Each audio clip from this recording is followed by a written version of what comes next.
Hi! இன்னைக்கு வந்து நம்ம ஒரு மினி விளாக் தான் பார்க்க போறோம். என்னன்னு பார்த்தீங்கன்னா, இப்போ டைமிங் வந்து ஈவினிங் 4:30 தாங்க ஆகுது. இப்போவே பாருங்க கிளைமேட் சூப்பரா இருக்கு. லைட்டா மழை.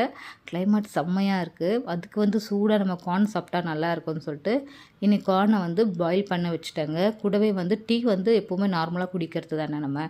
அதனால வந்து ஒரு ஸ்பெஷலா பண்ணலாமேன்னு சொல்லிட்டு, இஞ்சியும் 2 ஏலக்காவையும் தட்டி போட்டு இன்னைக்கு டீ போட்டேன். சூப்பரா இருந்தது. இது கூடவே வந்து நாட்டு சக்கரை போட்டு நல்லா கொதிக்க வச்சு டீயை வந்து வடிகட்டி எடுத்துட்டேங்க. அந்த ஸ்மெல்லே செம்மையாக இருந்தது. இந்த மழைக்கு அதுவும் சூப்பராக இருந்தது. குடிச்சு பார்த்தா செம்மையாக இருந்ததுங்க டீ. எங்கள் ஹஸ்பண்டுக்கு ஒரு கப் கொடுத்தேன். நல்லா இருந்ததுன்னு சொன்னாங்க. பசங்களுக்கு வந்து கார்ன் வந்து உரிச்சு கொடுத்தாச்சு. கூடவே அவங்களுக்கு வந்து மில்க்கும் கொடுத்துட்டேன். இதே மாதிரி நெக்ஸ்ட் வீடியோவில் பார்க்கலாம். பாய்.